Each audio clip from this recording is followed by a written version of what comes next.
नमस्कार, मैं जितेंद्र चतुर्वेदी। मतांतर में आप लोगों का स्वागत है।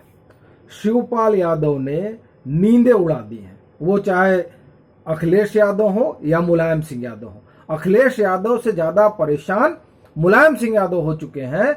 ये जो बागी तेवर शिवपाल यादव के हैं और जिस तरीके से वो संकेत दे रहे हैं, उससे एक चीज तो स्पष्ट दिखाई दे रही है कि वो अब ये जो समाजवादी पार्टी है अखिलेश यादव की अगुवाई वाली, उसको तो वो नस्तो नाबूद करने पर आमदा है।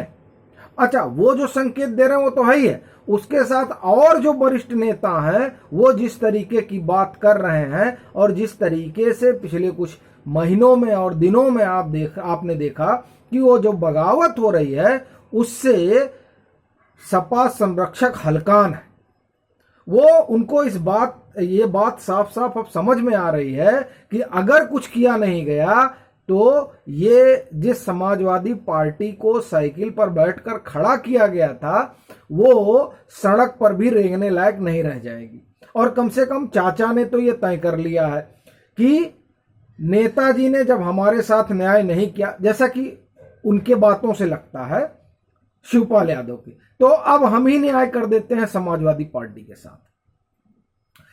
अभी मैं दो तीन चीजें आपको बताता हूं जो निकल कर आ रही हैं और जिससे ये लग रहा है कि भीतर बड़ा घमासान है। वैसे तो खबरें खूब आ रही हैं, लेकिन उन खबरों के इतर जो बात है जिस पर खूब चर्चा नहीं हो रही है।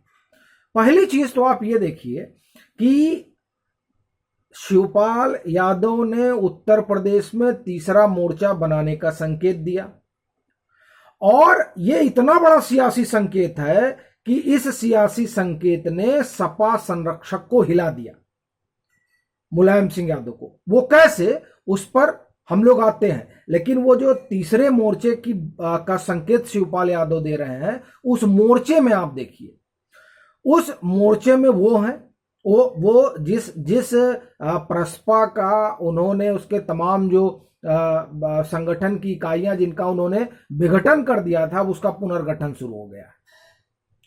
उसके बाद से वो आजम खां के संपर्क में लगातार हैं और आजम खां के मसले को लेकर वो सीधे तौर पर अब नेताजी यानी मुलायम सिंह यादव को घेर रहे हैं।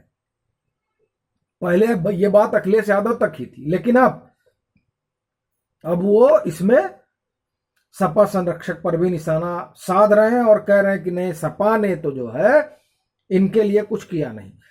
ये दरअसल एक सिंबॉलिक पॉलिटिक्स है उस तबके को लेकर जो तबका ये माना जाता है कि समाजवादी पार्टी के साथ खड़ा रहा। फिर उस पर जिस तरह से ओम प्रकाश राजभर का बार बार का कभी, अभी आप देखिए, अभी बीच में खबर आई थी कि वो चले गए भाजपा में दयाशंकर सिंह से मिलने, परिवहन मंत्री हैं, और वहां बातचीत हुई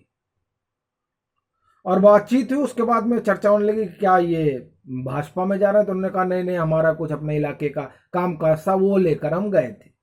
और देखिए, दयाशंकर सिंह और ओम प्रकाश राजभर कई बार मिले हैं और उनके जब मिले हैं तब तक इस तरह की सियासी खबरें होती रही। और फिर अभी बीच में वो कह रहे हैं कि नहीं, हम लोग एक गठबंधन बनाएंगे, और उस गठबंधन में वो ममता बनर्जी की बात कर रहे हैं, शरद पवार की बात कर रहे हैं, अखिलेश यादव की बात कर रहे हैं, अरविंद केजरीवाल की बात कर रहे हैं। वो इस तरह की तमाम चीजें कह रहे हैं, लेकिन जिस तरह से वो उनका अपना राजनीतिक व्यवहार है, उसको देखते हुए लोग ये मान रहे हैं कि नहीं, हो सकता है कि वो जो तीसरे मोर्चे की बात शिवपाल यादव कर रहे हैं वो मेटेरियलाइज हो, और वो तीसरा मोर्चा उत्तर प्रदेश के लिहाज से कह रहे हैं, और ओम प्रकाश राजभर जो है तीसरा मोर्चा, वो आप एक तरह से कहिए कि ओम प्रकाश राजभर भटका रहे हैं कि नहीं ये है। पर जो भी हो, लेकिन ये जो तीसरा मोर्चा है, इस तीसरे मोर्चे में फिर ये अगर यहां खड़ा होता है तो उसका सबसे ज्यादा नुकसान समाजवादी पार्टी को होगा। इस बात से मुलायम सिंह यादव परिचित है और इसीलिए वो परेशान है।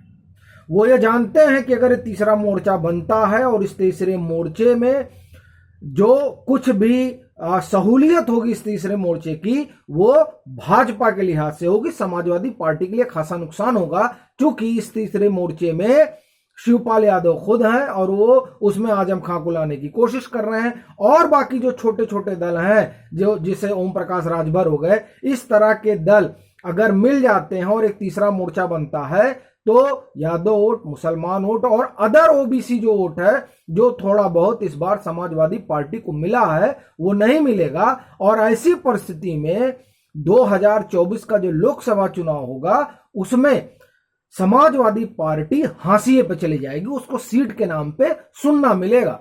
वोट भले 2 लाख पाले, लेकिन जीतेंगे नहीं। इस चीज को सीधे तौर पर मुलायम सिंह यादव समझ गए। इसीलिए जब अपने तमाम संगठन के पुनर्गठन की बात शिवपाल यादव करते हैं, तो उसी रोज मुलायम सिंह यादव पहुंच जाते हैं सपा कार्यालय, और सपा कार्यालय जाकर वो कहते हैं कि यहां लड़ाई जो है वो सपा और भाजपा के बीच ही। देखिए, एक लिहाज से तो वो ठीक कह रहे हैं कि लड़ाई सपा और भाजपा के बीच है, क्योंकि कांग्रेस जो है वो कहीं नजर नहीं आ रही है। लड़की हूं, लड़ सकती हूं, ये नारा कांग्रेस ने जरूर दिया, लेकिन वो जो लड़की है और लड़ सकती है, उसे लड़ने नहीं दिया जा रहा है। अगर हम कांग्रेस के भीतर की बात करें तो चर्चा ये खूब है कि प्रशांत किशोर के पक्ष में थी। अब प्रशांत किशोर कोई मिरेकल कर पाते या नहीं कर पाते वो अलग मसला है, लेकिन ये चर्चा है कि वो पक्ष में थी। और ये भी चर्चा है कि एक धड़ा है कांग्रेस के भीतर, और वो ओल्ड गार्ड का धड़ा है, जो ये मानता है कि कायदे से जो कमान है कांग्रेस की, वो प्रियंका वाड्रा के पास होनी चाहिए, ये ठीक से चला सकती है। अब वो कितना चला पाएंगे या नहीं चला पाएंगे, ये एक अलग मसला है।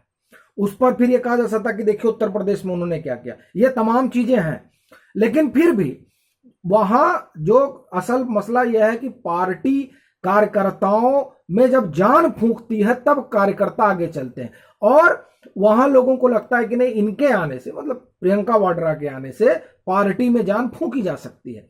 अब ये तमाम चीजें हैं, लेकिन फिर भी नारा है लड़की हूं, लड़ सकती हूं, लेकिन लड़की को लड़ने नहीं दिया जाएगा, इस तरह का परसेप्शन बना है। तो सब मिला जुला के मसला यह है कि कांग्रेस तो कहीं नजर नहीं आ रही है। उत्तर प्रदेश के लिहाज से अगर देखें, बसपा का जो रवैया है, बसपा कोशिश कर रही है। अभी चर्चा थी कि बसपा अपने कई पुराने जो बड़े मुस्लिम नेता हैं, जो अब बसपा छोड़कर अन्य दलों में जा चुके हैं, उनसे उन्होंने संपर्क करने की भी कोशिश की। हालांकि कई लोगों ने डिनायल भी किया, उन नेताओं ने, कि नहीं ऐसा कुछ नहीं है। लेकिन यह चर्चा हुई कि हाँ, ये इस तरह की कोशिश कर रहे हैं, और उसी कोशिश के तहत एक अलग तरीके का संगठन को स्ट्रक्चर भी दिया गया, ताकि 2024 में मजबूती से लड़ा जा सके और 2027 में सरकार बना सके बसपा। इस लिहाज से तमाम फेरबदल की बातें हुई। लेकिन ये ठीक बात है कि इन तमाम चीजों के बाद भी अभी भी बसपा उस तरीके से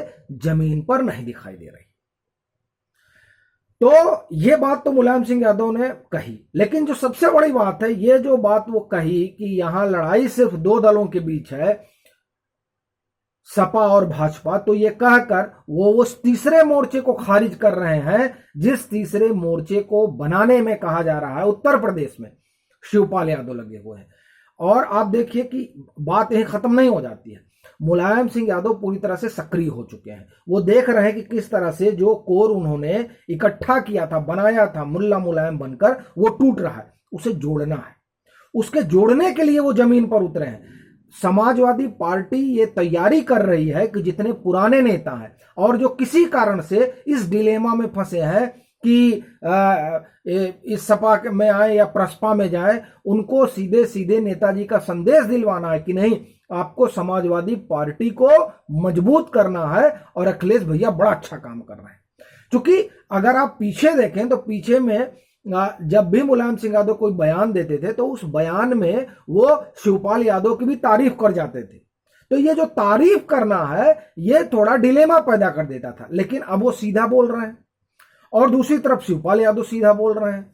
तो ये जो परिस्थितियां बनी हैं, इन परिस्थितियों में मुलायम सिंह यादव ये समझ गए हैं कि अब अगर सीधे सीधे मोर्चा नहीं संभाला गया, तो शिवपाल यादव समाजवादी पार्टी को वहां पहुंचा देंगे जहां से उबरना मुश्किल हो जाएगा, क्योंकि जो कोर है वो कोर पर ही जो है वो धार दिए पड़े हैं। अब ये अलग बात है कि अखिलेश की प्रयोगधर्मिता भी इसमें बड़ी जिम्मेदार है, इस बात से इनकार नहीं किया जा सकता कि उनकी प्रयोगधर्मिता ने बहुत कुछ गड़बड़ किया है, फिर चाहे वो कांग्रेस के साथ गठबंधन रहा हो या बसपा के साथ गठबंधन रहा हो, ये इन तमाम चीजों ने उन्हें नुकसान पहुंचाया। लेकिन फिर भी इन तमाम बातों के बाद भी कम से कम जो शिवपाल यादव कर रहे हैं, इसके बाद तो समाजवादी पार्टी बची रही, लेकिन जो शिवपाल कर रहे हैं उसके बाद समाजवादी पार्टी बचेगी नहीं।